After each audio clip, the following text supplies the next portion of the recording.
चाहता है कि सर ये समझ में नहीं आया, ये नो बॉल बाउंसर जा चुका है।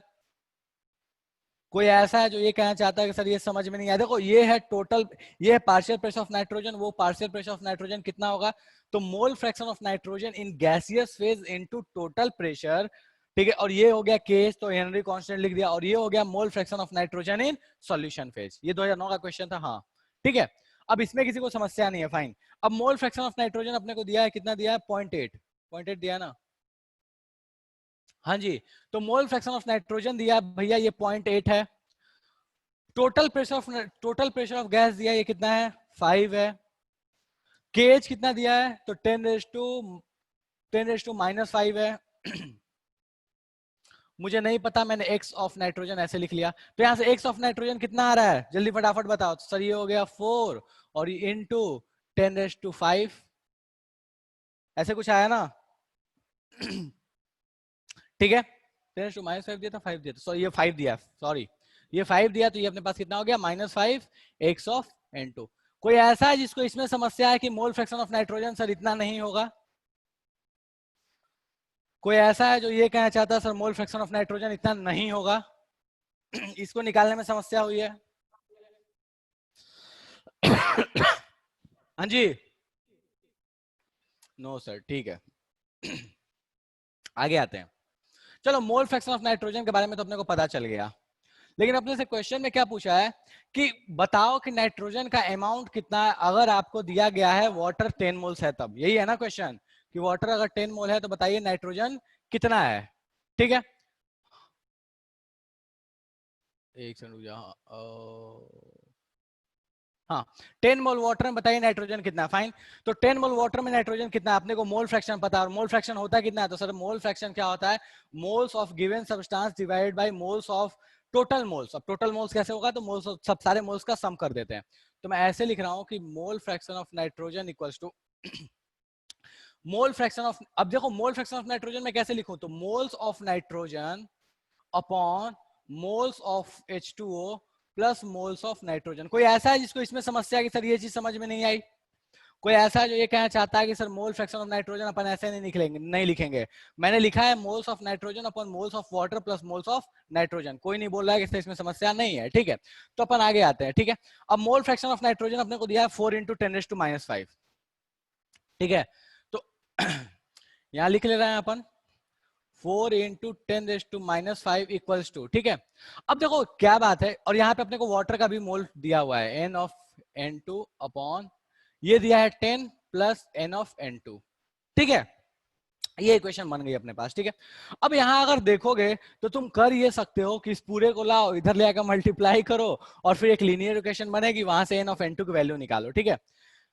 लेकिन अपने को पता है हम आयनिक पढ़ चुके हैं, और आयनिक पढ़कर इतना तो ज्ञान हो चुका है कि भाई साहब कहीं अगर ऐसा है कि रेशियो बहुत छोटा आता है तो उस केस में अपन चाहे तो इग्नोर कर सकते हैं। मतलब कहानी क्या है कि अपने को दिख रहा है कि यार ये जो रेशियो है ना ये बहुत छोटा है, मतलब ये N2 का जो वैल्यू है वो इसके रिस्पेक्ट में बहुत छोटा है, और इसके रिस्पेक्ट में बहुत छोटा है, तो नीचे में एक्चुअल में है कौन? एक तो खुद N2 ही है, और दूसरा कौन है? 10। मतलब 10 के रिस्पेक्ट में ये मोल्स ऑफ नाइट्रोजन बहुत छोटा है। इसका मतलब क्या है कि 10 में ये मोल्स ऑफ नाइट्रोजन चाहे ऐड करो या ना करो उसको कोई फर्क पड़ने वाला नहीं है। तो हम ये बोल सकते हैं कि यहाँ मोल्स ऑफ नाइट्रोजन को हम चाहे तो इग्नोर मार सकते हैं, तो हम यहाँ इग्नोर मार लेते हैं। तो अपने पास क्या आ गया कि 4 × 10⁻⁵ equals two moles of nitrogen divide by 10। इस 10 को उठा के इधर पटक दो, तो मोल्स ऑफ नाइट्रोजन जो हो गया वो हो गया 4 × 10⁻⁴। ये अपना आंसर आ चुका है, ठीक है। मतलब option number A is correct, ठीक है। चलेगा? कोई ऐसा है जो कहना चाहता है कि सर ये चीज समझ में नहीं आई, खोपड़े में नहीं गया? फटाफट बताओ, कोई ऐसा है जो ये कहना चाहता है कि सर बिल्कुल नो बॉल बाउंसर जा चुका है अपने को? सर कोई विन नेम से है ग्रुप में? ठीक है यार, मैं इतना ये सब चीज में मैं दिमाग नहीं मार रहा फिलहाल। हाँ जी, कोई ऐसा है जिसको लग रहा है कि सर पता नहीं ये क्या जादू हो गया? रजिया बोलिए सर क्लियर है, ठीक है। चलेगा, इसको मिटाएं, आगे बढ़ें।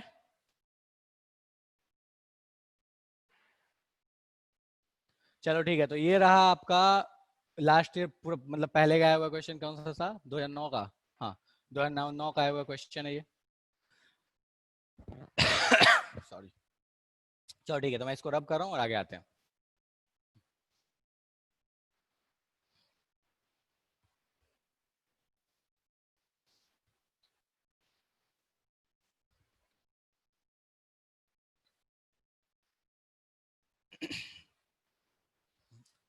चलो ठीक है, तो यहां तक कहानी थी अपनी हेनरी लॉ की, ठीक है।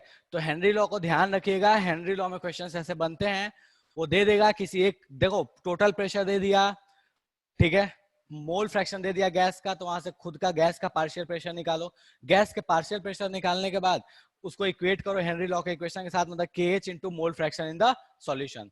बहुत बार ये क्वेश्चन जो है वो ध्यान रखना कि जो मोल फ्रैक्शन ऑफ सॉल्यूशन दिया है वहां पे मोलालिटी का भी यूज कर लेता है, मोलारिटी का भी यूज कर लेता है, मोल फ्रैक्शन का भी यूज कर लेता है। तो ध्यान रखिएगा, आपको KH के हिसाब से डिफाइन करना होगा कि उसकी कहानी कैसे चलेगी, ठीक है। चलो अभी इतना काफी है, इससे ज्यादा अपन हेनरी लॉ पे बात नहीं कर रहे हैं, ठीक है। नेक्स्ट आते हैं अपन, और आज स्टार्ट करते हैं कॉलिगेटिव प्रॉपर्टी, ठीक है। तो हेडिंग डाल लीजिए आप लोग, कॉलिगेटिव प्रॉपर्टीज,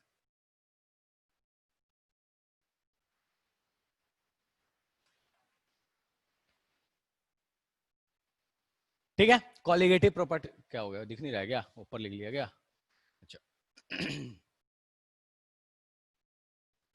चलो, कॉलिगेटिव प्रॉपर्टीज, ठीक है। सबसे पहली चीज की भैया ये कॉलिगेटिव प्रॉपर्टीज है क्या।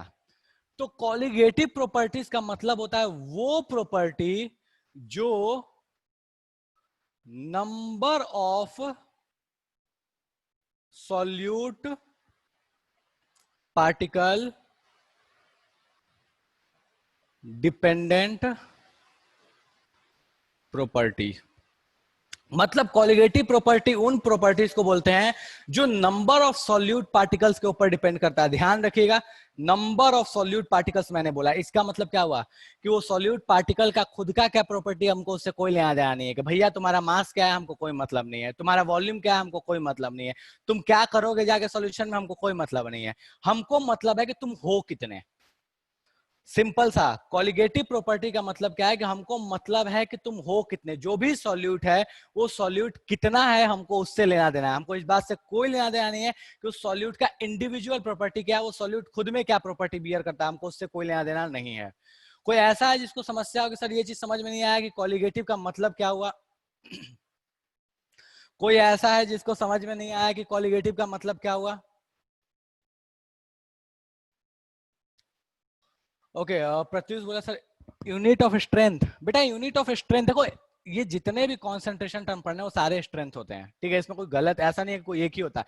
बट हाँ, जब क्वेश्चन तुमको दिखता है तो क्वेश्चन से तुम आइडेंटिफाई कर सकते हो किस स्ट्रेंथ का, अगर तुमको दिख रहा है कि वॉल्यूम है मास है तो मतलब मास बाय वॉल्यूम वाला स्ट्रेंथ है, मास और मास दिया तो मास बाय मास वाला स्ट्रेंथ है। तो किसी, हाँ प्रत्युष बोला था सर यूनिट ऑफ स्ट्रेंथ, तो यूनिट ऑफ स्ट्रेंथ ऐसा कुछ नहीं होता, डिपेंड ऑन द केस, आप जिसको जो आपके पास स्ट्रेंथ दिख रहा है उसके अकॉर्डिंग यूनिट आपको डिफाइन करनी पड़ेगी, ठीक है, चलेगा। तो वो प्रॉपर्टीज जो नंबर ऑफ सॉल्यूट पार्टिकल्स के ऊपर डिपेंड करें हम उनको बोलते हैं कॉलिगेटिव प्रॉपर्टीज। मेनली जो इसमें अपने को पढ़नी है वो पढ़नी है पहला है RLVP, इसको बोलते हैं relative lowering in vapour pressure, in vapour pressure, ठीक है। पहला हो गया RLVP जिसको बोलते हैं relative lowering in vapour pressure, ठीक है। सेकेंड आता है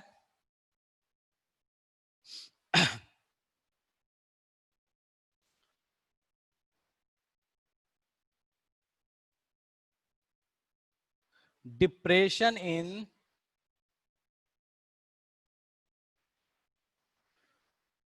फ्रीजिंग पॉइंट, ठीक है।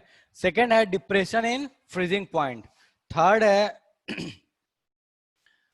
एलिवेशन इन बॉइलिंग पॉइंट, ठीक है। एंड फोर्थ है ऑस्मोटिक प्रेशर। यही चार आपको मेनली पढ़ना है, ठीक है। Relative lowering in vapour pressure, ठीक है। Second one is depression in freezing point, third one is elevation in boiling point and fourth one is osmotic pressure. ये आपको मेनली चार सिलेबस में है जो हमको पढ़ने हैं कॉलिगेटिव प्रॉपर्टीज में। कोई ऐसा है जिसको ये नहीं दिख रहा है या समझ में नहीं, मतलब इसमें भी समझाया नहीं क्या चीज है, बट स्टिल कोई ऐसी चीज है जो पल्ले नहीं पड़ रही है। जिसके बारे में पढ़ना बस वही लिखवा, कुछ नहीं है, ठीक है। कॉलिगेटिव प्रॉपर्टी हेडिंग था, कुछ नहीं है सर, ऊपर में क्या लिखा है, ठीक है। चलो तो यही चारों प्रॉपर्टीज अपने को पढ़नी है कॉलिगेटिव प्रॉपर्टीज में, तो अपन एक एक करके सब पे आते हैं, ठीक है। सबसे पहला है अपना relative lowering in vapour pressure, तो उस पे आते हैं, ठीक है। मिटा दो इसको, मिटा दू ना, चलो मिटा दे रहा हूं मैं इसको।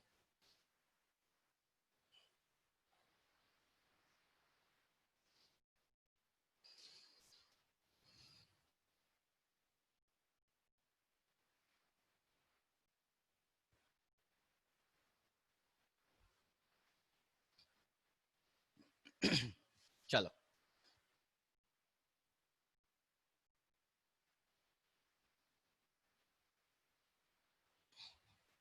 करते हैं अपन आरएलवीपी, ठीक है।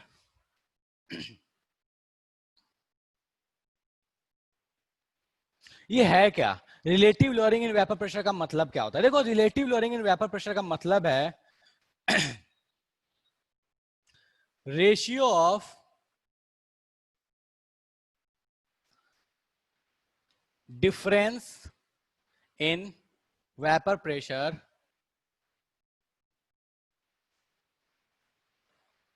After making solution of non-volatile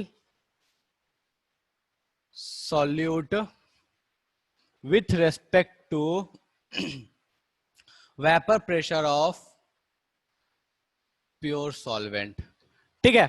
इसका मतलब क्या हो, देखो अब ये लाइन तो मैंने लिख दिया कि relative lowering in vapour pressure का मतलब क्या है। मैं पहले समझ लो relative lowering in vapour pressure का मतलब क्या है। मान लो कि मैंने क्या किया कि कोई एक सॉल्वेंट लिया, ठीक है, मान लो वाटर ही ले लिया, और वाटर में क्या कर दिया मैंने, नमक डाल दिया, NaCl डाल दिया। तो अपने को पता है कि सर NaCl जैसे डालोगे तो रोल्स लगा के देखोगे तो अपने पास जो वेपर प्रेशर है वो कम हो जाएगा, फाइनल वेपर प्रेशर जो होगा वो सॉल्वेंट के एस्पेक्ट में कम होगा, मतलब सॉल्यूशन का वेपर प्रेशर सॉल्वेंट के एस्पेक्ट में कम होगा। कोई ऐसा जो ये कहना चाहता है कि सर ये समझ में नहीं आया, सॉल्वेंट का वेपर प्रेशर सॉल्यूशन का वेपर प्रेशर सॉल्वेंट से कम होगा, ये समझ में नहीं आ रहा कैसे हुआ? कोई ये कहना चाहता, अगर मैं इसमें नॉन वोलेटाइल सॉल्यूट लगा रहा हूं तो कोई अगर भूल गया तो मैं थोड़ा सा याद दिला दूं, क्या होता है अपने पास पी टोटल क्या होता था, तो P naught A X A plus P naught B X B. अब एने का तो कुछ वेपर प्रेशर होगा नहीं, तो सिंपल अपन क्या लिख सकते हैं, P not of solvent into mole fraction of solvent. तो अपने को पता है कि भैया मोल फ्रैक्शन तो एक से कम ही होता है, गणित वाले समझ सकते हैं। तो पी नॉट से तो पीटी जो होगा वो छोटा ही होगा, क्योंकि एक्सेस जो है सॉल्वेंट का वो क्या होता है, 1 से कम होता है, ठीक है। तो जैसे ही हमने इसमें NaCl डाला तो इसका जो वेपर प्रेशर सॉल्वेंट का जो एक्चुअल वेपर प्रेशर था उससे क्या हो गया, इस सॉल्यूशन का वेपर प्रेशर कम हो गया। तो RLVP बोलता क्या है कि जितने से कम हुआ वो डिवाइडेड बाई, जितने का डिफरेंस आया वो डिवाइडेड बाई जो सॉल्वेंट का वेपर प्रेशर था या जो एक्चुअल वेपर प्रेशर था, वो इन दोनों का जो रेशियो होगा उसी को बोलेंगे RLVP। तो मैं ऐसे लिख रहा हूं RLVP का मतलब, देखो यहाँ पे pressure of solvent minus pressure of solution divided by pressure of solvent, इसी को बोलते हैं RLVP। इसको अपन ऐसे भी लिख सकते हैं delta P upon P naught, और किसका, सॉल्वेंट का, इसी को बोलते हैं RLVP। This is known as RLVP। कोई ऐसा है जिसको ये चीज समझ में नहीं आया कि RLVP चीज क्या है? कोई ऐसा है जो ये कहना चाहता है कि सर समझ में नहीं आया RLVP क्या है?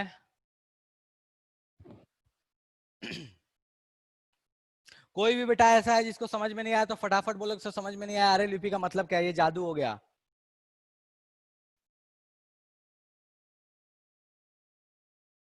देखो कोई कुछ बोल नहीं रहा है, बस वर्षा बोले नहीं सर क्लियर है। देख लो फटाफट, कोई समस्या जल्दी बोलो, तब तक मैं इंक डाल देता हूँ, समस्या तो फटाफट बोलो। RLVP का मतलब मैंने समझा दिया कि RLVP है क्या।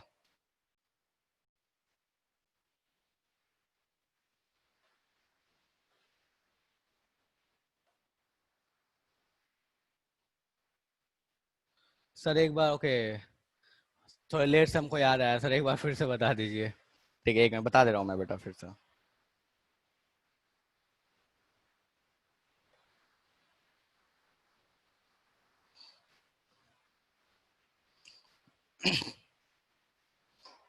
देखो RLVP का मतलब क्या है, RLVP का मतलब है कि तुमने पानी में नमक डाला, तो वेपर प्रेशर कम हो गया। मान लो प्योर पानी का वेपर प्रेशर जो था वो 100 था, फॉर टाइमिंग होता नहीं बट मान लो कि 100 था, नमक डालने के बाद उसका वेपर प्रेशर जो है वो 80 हो गया, तो कितने से कम आ गया हुआ? 20 से। तो ऊपर में रखो 20, और उसका जब तुमने नमक नहीं डाला था, मतलब जब प्योर सॉल्वेंट था, तो वेपर प्रेशर कितना था? 80। तो 20/80, ये जो रेशियो हुआ 20/80 मतलब 1/4, इसी को बोलते हैं relative lowering in vapour pressure. कि डिफरेंस कितना आया with respect to pure solvent, इसका जो रेशियो है, इसी रेशियो को ही बोलते हैं relative lowering in vapour pressure, इसको कुछ अलग चीज नहीं है। अच्छा, इसका कोई यूनिट होगा क्या? सर कुछ नहीं होगा। क्यों? क्योंकि दोनों ऊपर नीचे प्रेशर वाले टर्म्स है, दोनों कैंसिल आउट हो जाएंगे। तो relative lowering in vapour pressure simple क्या है? एक रेशियो है और उसके अलावा कुछ भी नहीं है। एक रेशियो है, रेशियो के अलावा कुछ भी नहीं है। अभी भी किसी को समस्या है? हाँ जी, कौन था? सुधांशु बेटा, क्लियर है?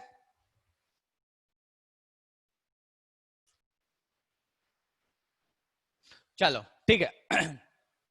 तो अपने को ये तो समझ में आ गया कि सर आरएलवीपी है क्या। ओके, अब इसमें कुछ नहीं करना। अब वो तो इक्वेशन अपन देख ही चुके हैं, तो उसको उठा के इसमें पुट कर देते हैं। तो अपन फटाफट इसमें पुट करते हैं, ठीक है। तो प्रेशर ऑफ सॉल्वेंट, ठीक है, प्रेशर ऑफ सॉल्वेंट अपन मान लो वहां क्या ले रहे हैं? पी नॉट एस ले रहे हैं, तो ठीक है, पी नॉट एस ही लिख लेते हैं। P not S minus pressure of solution, solution क्या होगा? तो sir P not S upon x of S, solution, ये सॉल्वेंट है कैपिटल एस, ध्यान रखना। नीचे में क्या हो गया? P not S. किसी को समस्या है इसमें, इस इक्वेशन में? कोई ऐसा है जो कहना चाहता है कि नहीं सर आपने जादू कर दिया, समझ में नहीं आ रहा है, ये क्या चीज लिख दी? नहीं, कोई समस्या नहीं है, ठीक है। अब इसमें मैं क्या कर रहा हूं, देखो, मैं इसमें एक चीज कर रहा हूं कि ऊपर से पी नॉट एस और नीचे से पी नॉट एस, देखो तो ऊपर से पी नॉट एस जो है उसको मैं कॉमन निकाल ले रहा हूं। तो ऐसे लिख लें, P not S 1 - mole fraction of solvent divided by P not S. अब ये दोनों तो कैंसिल आउट हो गया, ठीक है। यहां लिख दे रहा हूं आरएलवीपी, ठीक है। तो अपने पास क्या आ गया? आरएलवीपी की वैल्यू कितनी आ गई? 1 - मोल फ्रैक्शन ऑफ सॉल्वेंट। और अपने को पता है 1 - मोल फ्रैक्शन ऑफ सॉल्वेंट को हम चाहे तो क्या लिख सकते हैं? मोल फ्रैक्शन ऑफ सॉल्यूट भी लिख सकते हैं। 1 - लिखा है तो मैं इसको ऐसे लिख लूं तो कोई समस्या है? तो एक्स ऑफ सॉल्यूट। किसी को समस्या है क्या? कोई ये कहना चाहता है कि सर ये समझ में नहीं आया कि आपने एक्स ऑफ सॉल्यूट कैसे लिख लिया? कोई ऐसा है जो ये कहना चाहता है कि सर एक्स ऑफ सॉल्यूट कैसे लिख लिया? चलो ठीक है। तो इतने तक समस्या नहीं है। देखो, अब एक चीज ध्यान रखना, क्या ध्यान ये रखना कि यहां तक मैंने कोई भी एजम्पशन नहीं लिया है, यहां तक बिल्कुल वैसे चला है जैसे एक्चुअल में इक्वेशन है, ठीक है। अब आगे आने वाली एजम्पशन, तो इसलिए मैं इसको मिटा के थोड़ा सा इसको आगे लेके चलेंगे, ठीक है। चलो, यहां तक कोई समस्या नहीं है। तो आरएलवीपी की वैल्यू कितनी आ गई है? तो sir mole fraction of solute के बराबर आ गई है। तो मैं इसको हटा रहा हूं और मैं लिख रहा हूं एक फिर से इक्वेशन, वही वाली।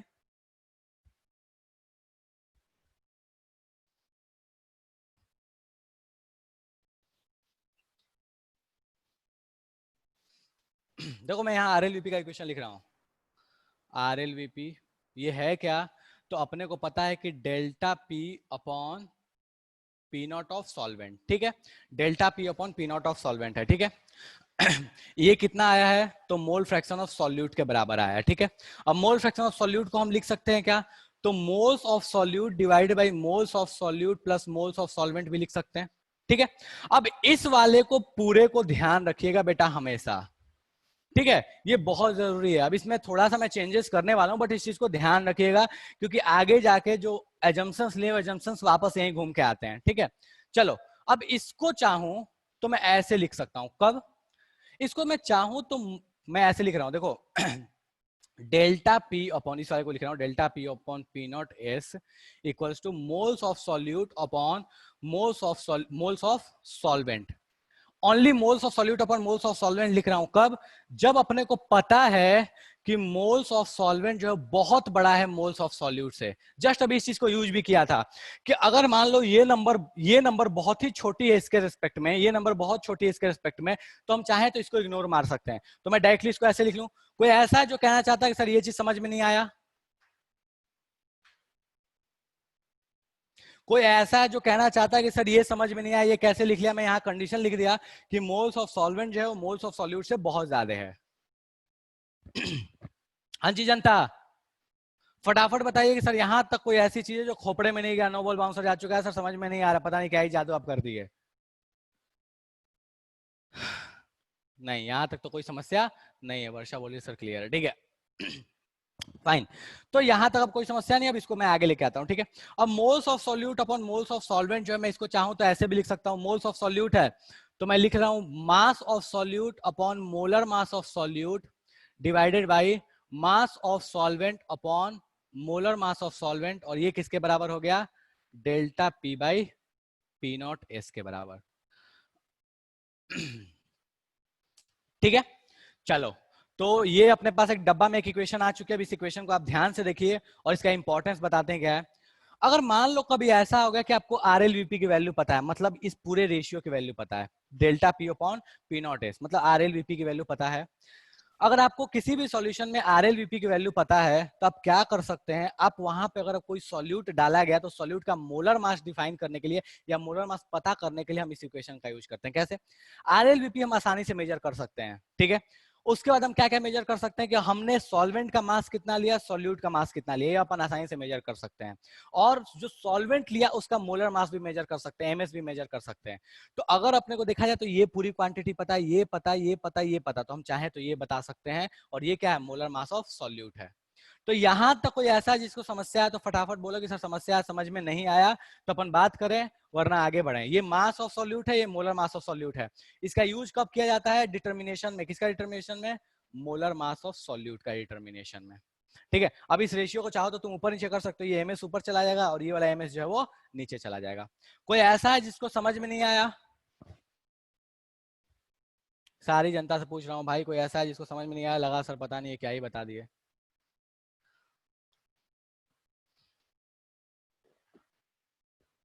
प्रगति बोलिए सर क्लियर है। हाँ जी,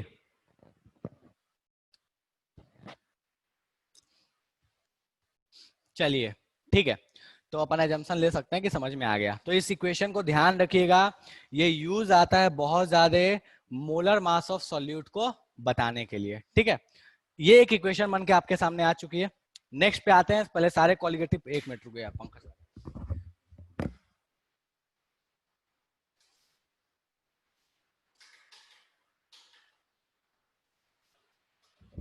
क्वालिटेटिव प्रॉपर्टीज में आपकी सबसे पहली जो क्वालिटेटिव प्रॉपर्टी थी उसके बारे में अपन डिस्कशन कर चुके हैं। ठीक है, तो इस फॉर्मूले को ध्यान रखिएगा। यहां से डेरिवेशन अगर ये ना ध्यान रहे तो एटलीस्ट ये वाली चीज ध्यान रखिएगा, क्योंकि इसका बहुत ज्यादा यूज आने वाला है। ये वाला चीज जो मैंने एजम्पशन लिया है कि ये बहुत छोटा है विथ रिस्पेक्ट टू दिस, एक बार ऐसा भी आएगा कि हम घूम फिर के इस पे वापस आएंगे। ठीक है, एजम्पशन जो है वो हमेशा सही नहीं होता। ठीक है, चलो इसको मैं रब कर रहा हूँ, मिटा दूं ना? कोई ले रहा है, लिख रहा है, स्क्रीनशॉट लेना है किसी को? चलो ठीक है। सर क्या है स्क्रीनशॉट लेना है? बुक में तो सर सब दिया हुआ है।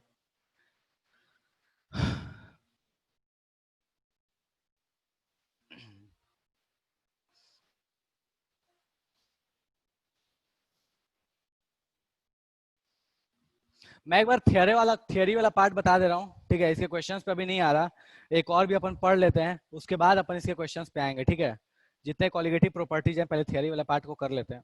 क्या यार चल नहीं रहा है? हाँ ठीक है। सेकंड पे आते हैं, बट सेकंड से पहले थर्ड पे आ जाते हैं। ठीक है, रिलेटिव लोअरिंग, हाँ relative lowering in vapour pressure हो गया। अब आते हैं एलिवेशन इन बॉइलिंग पॉइंट पे। ठीक है, एलिवेशन इन बॉइलिंग पॉइंट। ठीक है।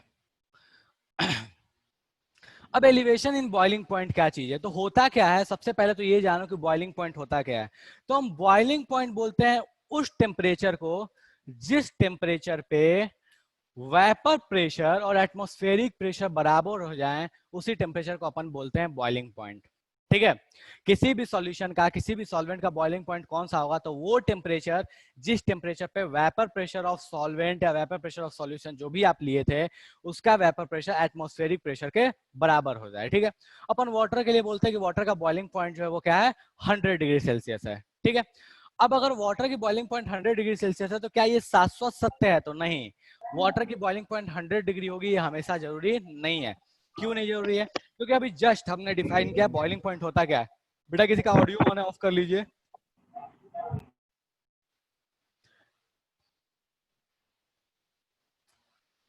Temperature at which vapour pressure of given, दिख रहा है ना वहां तक, हाँ, vapour pressure of given solution या सॉल्वेंट जो भी दिया हुआ है, vapour pressure of given solution and solvent gets in equilibrium with atmospheric pressure. अगर इक्विलिब्रियम लिखने में समस्या, ऐसा लगता है कि नहीं सर इक्विलिब्रियम से हमें कष्ट होता है, तो सिंपल लिख लो ऐसे यहाँ पे कि वो टेम्परेचर जिस टेम्परेचर पे वेपर प्रेशर और एटमॉस्फेरिक प्रेशर बराबर हो जाएं, ठीक है। ऐसे इक्विलिब्रियम को हटा के तुम चाहो तो इक्वल्स भी लिख लेना, ठीक है। तो वो टेम्परेचर जिस टेम्परेचर पे वेपर प्रेशर और एटमॉस्फेरिक प्रेशर, जो भी सॉल्यूशन है उस या जो भी सॉल्वेंट है उसका वेपर प्रेशर और एटमॉस्फेरिक प्रेशर अगर बराबर हो गए तो हम बोलते हैं कि वो अपने पास बॉइलिंग पॉइंट आ चुकी है, ठीक है। अब होता क्या है कि ये किस चीज पे डिपेंड कर रही है, तो ऑब्वियस है कि टेम्परेचर के ऊपर तो डिपेंड कर ही रहा है बॉइलिंग पॉइंट, ठीक है। लेकिन इसके साथ साथ अगर आप बात करें वाटर का बॉइलिंग पॉइंट, तो वाटर का boiling point sir 100 degree Celsius होता है, ठीक है। क्या ये 100 डिग्री सेल्सियस शाश्वत सत्य है? क्या हमेशा 100 डिग्री सेल्सियस होगा? तो नहीं, हमेशा नहीं होगा। क्यों? क्योंकि बॉइलिंग पॉइंट जो एटमॉस्फेरिक प्रेशर के ऊपर भी डिपेंड करती है। मतलब ऐसा है कि अगर मान लो एटमॉस्फेरिक प्रेशर मेरा बदल जाए तो मेरे पास जो बॉइलिंग पॉइंट है वो बॉइलिंग पॉइंट भी बदल जाएगी। अगर एटमॉस्फेरिक प्रेशर को हम बदल दें तो किसी भी सॉल्यूशन या सॉल्वेंट का बॉइलिंग पॉइंट भी बदल जाएगा, ठीक है।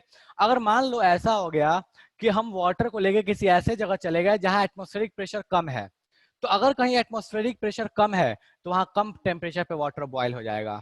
किसी ऐसे जगह लेके चले जाएं जहां एटमॉस्फेरिक प्रेशर ज्यादा है तो वहां और हाई टेम्परेचर पे वाटर बॉयल होगा। मतलब सिंपल सा है कि बॉइलिंग पॉइंट जो है वो इस बात पे डिपेंड करती है कि आपका एटमॉस्फेरिक प्रेशर कितना है। इस चीज को ध्यान रखिएगा, सिर्फ इक्वेशन से नहीं, इस चीज को दिमाग में हमेशा फिट करके रखिएगा कि boiling point depend on the atmospheric pressure. अगर एटमॉस्फेरिक प्रेशर बदल दिए तो बॉइलिंग पॉइंट बदल जाएगी, ठीक है। इसका one of the best example है प्रेशर कुकर। प्रेशर कुकर में क्या होता है, ऐसा क्या होता है कि खाना प्रेशर कुकर में बनता है? हाँ जी, चलिए बताइए, कौन एक्सप्लेन करना चाहता है कि प्रेशर कुकर हम क्यों यूज करते हैं? क्यों ऐसा क्यों नहीं होता कि अपन को चने की दाल बनानी हो तो अपन कढ़ाई में बना लें? ऐसा क्यों होता है, कुकर का यूज क्यों करना पड़ता है? कढ़ाई में बना सकते हो, बट कोई बात नहीं, जो काम आपके 20 मिनट या आधे घंटे में होनी है वो हो सकता है कि 2.5-3 घंटा लग जाए। हाँ जी, तो ऐसा क्या कष्ट है बताइए फटाफट, प्रेशर कुकर क्यों यूज करना पड़ता है, कढ़ाई में क्यों नहीं बन जाता?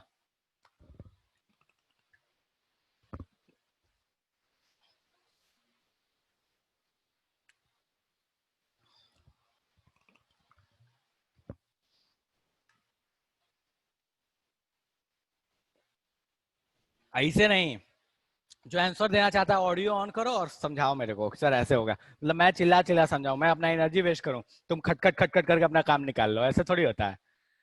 चलो, कौन जवाब देना चाहता है? जो जवाब देना चाहता है ऑडियो ऑन करो। अबे स्टीम, अच्छा एक बात बताओ, स्टीम से क्या दिक्कत है? स्टीम, अच्छा स्टीम ने ऐसा क्या कर दिया कि खाना आसानी से पक गया? मेरा क्वेश्चन है कि खाना आसानी से क्यों पक गया?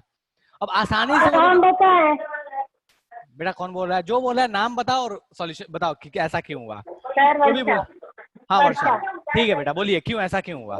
सर क्योंकि प्रेशर कुकर में जो स्टीम है वो तो वहीं पे रहता है और जो खाने को नमी देता है, इस वजह से जल्दी बन जाता है। अच्छा, मतलब खाने को नमी देता है इस वजह से जल्दी बन जाता है। तो बेटा अगर मान ले मैंने दाल को पानी में डाल तो के ही स्टीम रख, तो कलेक्ट रहता है ना। फिर से बोलो। मतलब सर मतलब स्टीम जो है वो तो एक हाँ, ही जगह कलेक्ट हो गया। प्रेशर कुकर की वजह से जो प्रेशर है वो बाहर नहीं निकलता है स्टीम, और उससे और उसको ज्यादा नमी मिलता है इसलिए वो ज्यादा जल्दी पक जाता है। ठीक है, एक एक करके आते हैं, पहले नमी वाली चीज पे आते हैं। तो बेटा अगर मान ले मैंने दाल को ऑलरेडी पानी में डुबो के रखा है, चल ठीक है, मेरे पास ये प्रेशर कुकर रहा,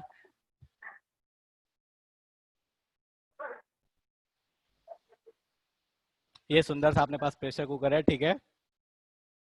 हाँ, यहाँ पे मेरे पास वाटर का लेवल है और यहाँ नीचे में अपने पास दाल है, ठीक है। अब बेटा अगर मेरे पास यहाँ पे स्टीम बनता है तो स्टीम इस जगह बनने वाला है, इस जगह बनने वाली है स्टीम। तो स्टीम जो है वो दाल तक तो पहुंच ही नहीं रही है ना। स्टीम क्या दाल तक पहुंच रही है? कोई ऐसा बोलना चाहता है क्या कि सर स्टीम दाल तक पहुंच गई? मेरे को इतना बताओ कि दाल जो है वो पानी के अंदर में है, तो स्टीम क्या दाल तक पहुंचेगी? वर्षा, यस सर। क्या स्टीम दाल तक पहुंचेगी बेटा? ये नहीं बीच सर। बीच में तो पानी है, पानी के अंदर मैंने दाल दाल डुबो के रखा है। ऐसा थोड़ी है कि दाल को भिंगो के लेके आए, अच्छा भिंगो के लेके आए, नहीं बाद कुकर में डाल के बंद कर दिया, ये जो भी लिड है इसका लिड बंद कर दिया, ऐसा है क्या? नहीं, ऐसा तो नहीं है। दाल नहीं। जो होती है वो पानी के अंदर होती है, जो चावल होता है वो भी पानी के अंदर होता है, ठीक है? तो स्टीम तो उसके ऊपर रहती है, तो जो चीज पानी के ऊपर है वो अंदर वाली चीज को कैसे इम्पैक्ट करेगी? सर तो ये भी तो मॉइस्चर तो मिलता है ना उससे।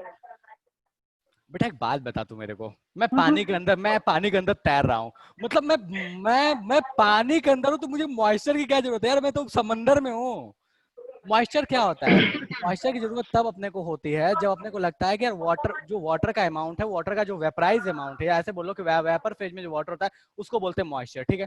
तो अब एक बात बता तू मेरे को, अपन ऐसे बिस्किट रखते हैं ना हवा में, तो ऐसा होता है ना कि सिल जाता है, मुलायम हो जाता है, यस सर। ठीक है? क्यों? क्योंकि मॉइस्चर एब्जॉर्ब कर लेता है। अब तू उस बिस्किट को पानी में डाल देगी, तो उस पानी में डालने के बाद उसको सीलन से कोई लेना देना है क्या? सीलन बहुत छोटी चीज है जहां से वो थोड़ा पानी एब्जॉर्ब करता है, वो तो पूरे पानी में पहुंच गया, तो जब पूरे पानी पहुंच गया तो उसको सीलन से क्या लेना देना? बात समझ में आ रही है? यस सर आ गया। कि आप ही बताइए तब। नहीं, वो तो मैं तो बताऊंगा, वो तो मेरा काम है, बट ये बताओ जितने लोग, मैंने ये एक्सप्लेनेशन दे दिया, अभी इस एक्सप्लेनेशन से इसका बहुत अच्छा खासा लेना देना है, और ये एग्जाम का आया हुआ क्वेश्चन, इसीलिए मैं इस पे इतना फर्जी का डिस्कशन कर रहा हूँ कि ऐसा क्या होता है प्रेशर कुकर में जिस वजह से खाना आसानी से पक जाता है।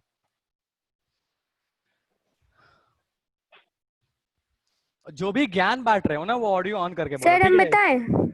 जो भी बोल रहे हो बेटा, हाँ सर बोल के अच्छा लेखिका, ठीक है बोलो। लेखिका। हाँ बोलो। सर जो उसमें जो ट्रैप्ड स्टीम होता है प्रेशर कुकर में, वो जो है उसके अंदर का एटमॉस्फेरिक प्रेशर को बढ़ा देता है, जिसकी वजह से जो नॉर्मल बॉइलिंग पॉइंट है वाटर का, जो कि 100 डिग्री सेल्सियस है, वो बढ़ के 121 डिग्री या 120 डिग्री सेल्सियस हो जाता है, और इस वजह से टेम्परेचर बढ़ जाने की वजह से खाना जल्दी पक जाता है। ओके वेरी गुड, ठीक है।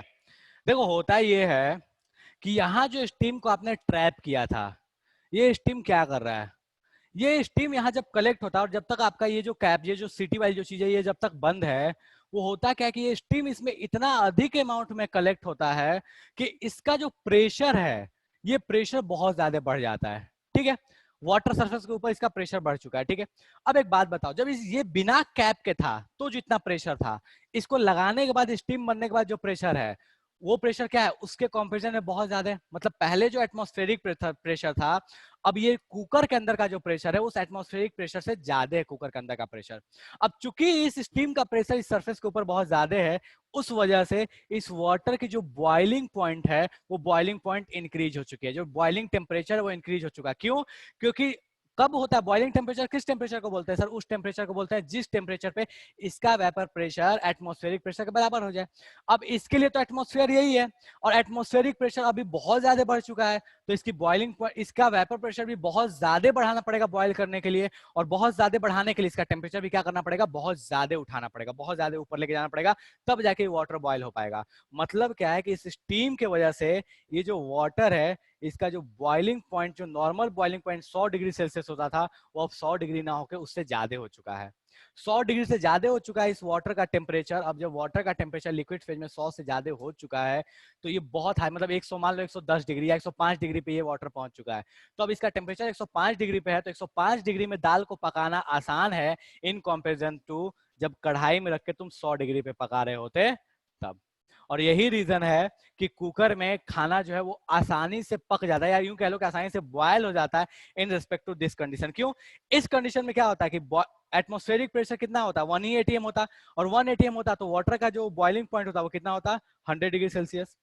लेकिन इस केस में 100 से थोड़ा ज्यादा है, तो वाटर का टेम्परेचर ज्यादा है तो इसको पकाना आसान, वाटर का टेम्परेचर कम तो इसको पकाना मुश्किल।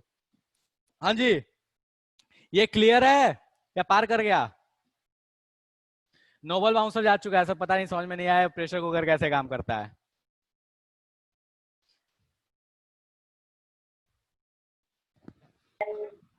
डन है?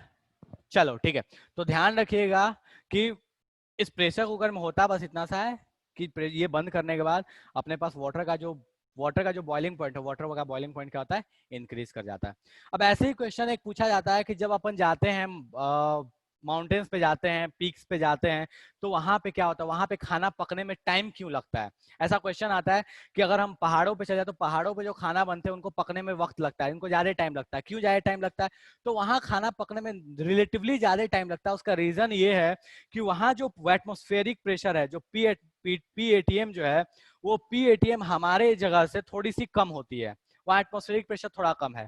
अब एटमोस्फेरिक प्रेशर थोड़ा कम है तो सेम कहानी कि वहाँ का जो बॉइलिंग पॉइंट भी होगा वो 100 डिग्री नहीं होकर वाटर का 100 डिग्री से थोड़ा कम होगा। अब चूंकि वहाँ का बॉइलिंग पॉइंट कम है, क्योंकि वहाँ का एटमोस्फेरिक प्रेशर कम है, अब बॉइलिंग पॉइंट कम है तो खाना पकने में टाइम लगेगा, क्योंकि वाटर जो है वो कभी भी अपने बॉइलिंग पॉइंट से ऊपर तो जा ही नहीं पाएगा, उसका टेम्परेचर तो बॉइलिंग पॉइंट से ऊपर जा नहीं सकता। जैसे ऊपर जाने की कोशिश करेगा वो क्या बन जाएगा, वेपर बन जाएगा, सॉरी गैसियस फेज बन जाएगा, स्टीम बन जाएगा। इस वजह से अपन बोलते हैं कि भाई साहब पहाड़ों पे खाना थोड़ा लेट से पकता है, लेकिन अपने यहाँ खाना थोड़ा रिलेटिवली जल्दी पक जाता है। चलेगा? कोई सर ऐसा है जो इस ज्ञान से असंतुष्ट है कि सर ये ज्ञान अपने को समझ में नहीं आया? सर हाँ जी बेटा बोलिए। सर तो आप बताएं माउंटेन का, तो वहाँ पे प्रेशर कुकर में भी वैसे ही होगा मतलब? फिर से बोलो बेटा, वहां पे प्रेशर? सर वहाँ पे भी प्रेशर कुकर में अगर बनेगा माउंटेन पे, हाँ तो वहाँ पे भी वैसे ही होगा? हाँ, प्रेशर कुकर में कोई समस्या नहीं है। प्रेशर कुकर में समस्या इसलिए नहीं है क्योंकि आपने इसको तो बंद कर दिया ना, तो इसके अंदर के प्रेशर से मतलब है ना। हाँ, एक कष्ट है यहाँ पे, देखो एक कष्ट क्या है कि प्रेशर कुकर में भी थोड़ा सा आगे जाके एक समस्या होने वाली है। क्या समस्या होने वाली है कि ये जो यहाँ पे जो ये सीटी देख रहे हो ना, अब ये सीटी का रोल आएगा यहाँ पे। तो सीटी का रोल कैसे आता है? ये जो सिटी है इसके ऊपर जब आप जमीन पे हो, जब आप यहाँ पे हो, तो यहाँ पे इसके ऊपर एटमॉस्फेरिक प्रेशर लग रहा है, ठीक है? तो इसके ऊपर फोर्स चूंकि ज्यादा है, प्रेशर ज्यादा है, तो ये बहुत देर तक रिटेन करता है जब तक ये बाहर स्टीम को आने को अलाउ ना करे। लेकिन जब आप माउंटेन्स पे चले गए तो ये जो बाहर से इसके ऊपर प्रेशर लगता था वो प्रेशर क्या हो गया, कम हो चुका है। तो मतलब सिटी भी जो है इन कंपेरिजन टू अपने जो मतलब प्लेन्स हैं, इन प्लेन्स के कंपेरिजन में जल्दी बच जाएगी, और सिटी अगर जल्दी बच गई तो इसमें से जो स्टीम है वो क्या हो जाएगा, बाहर निकल जाएगा।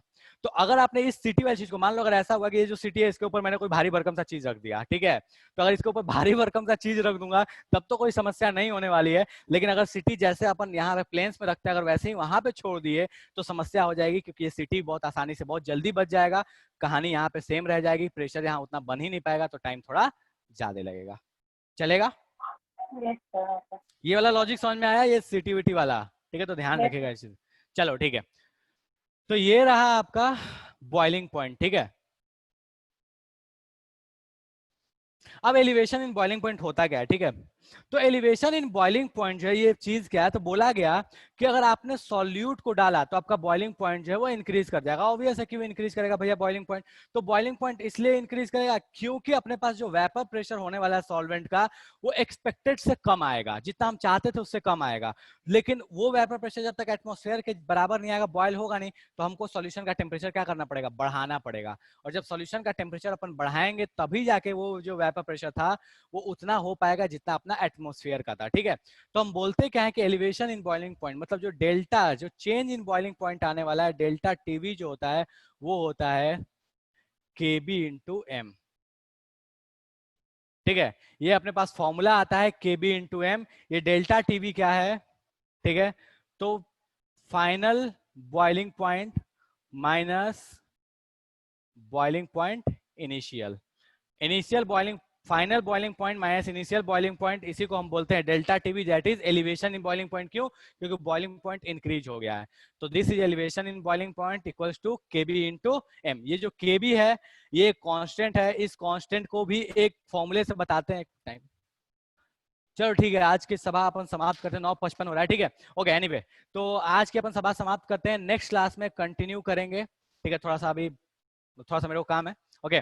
तो आज थोड़ा सा सवाल जल्दी समाप्त करते हैं, नेक्स्ट क्लास में रिलेटिव लोडिंग इन वेपर प्रेशर और ये वाली जो चीजें इसको आगे कंटिन्यू करेंगे, ठीक है? चलो यहां तक किसी को समस्या तो फटाफट बोलो सर, समस्या समझ में नहीं आया, वरना अपन आज की सभा समाप्त करें। हाँ जी बेटा, किसी को कोई कष्ट है, यहाँ तक में कोई चीज है जो समझ में नहीं आई है? इसको रहने दो, रिलेटिव लोडिंग ये मतलब एलिवेशन इन बॉइलिंग पॉइंट को मैं छोड़ देना, इस फॉर्मूले पे अगर कष्ट हो तो छोड़ दो, क्योंकि नेक्स्ट क्लास में अपन करेंगे। इसके अलावा इससे पहले तक में चीज में कोई समस्या तो फटाफट बोलो कि सर समझ में नहीं आया।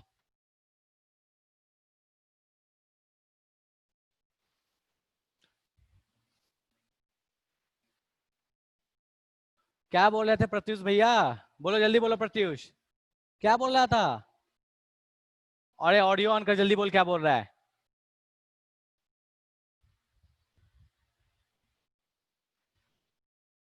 सर इंटरनल प्रेशर बढ़ जाएगा जिससे हायर कुकिंग टेम्परेचर मिलता है। हाँ ठीक है, चलेगा। इंटरनल प्रेशर बढ़ गया जिस वजह से टेम्परेचर अपने को क्या मिल गया, ज्यादा मिल गया।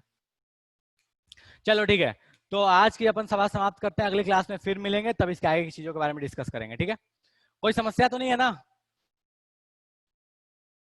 किसी को कुछ पूछना है? सर हेनरी के क्वेश्चन ग्रुप में सेंड कर दीजिएगा। अच्छा ठीक है, हेनरी के क्वेश्चंस बहुत एनसीईआरटी में भी बेटा आपको मिल जाएगा, आप एक बार एनसीईआरटी ट्राई कीजिएगा। ठीक है, मैं ग्रुप में भेज दूंगा, बट स्टिल आप एक बार एनसीईआरटी ट्राई कीजिएगा। एनसीईआरटी में क्वेश्चंस है हेनरी के अच्छे अच्छे, तब ठीक ठाक, आई एम नॉट गेटिंग की अच्छे अच्छे।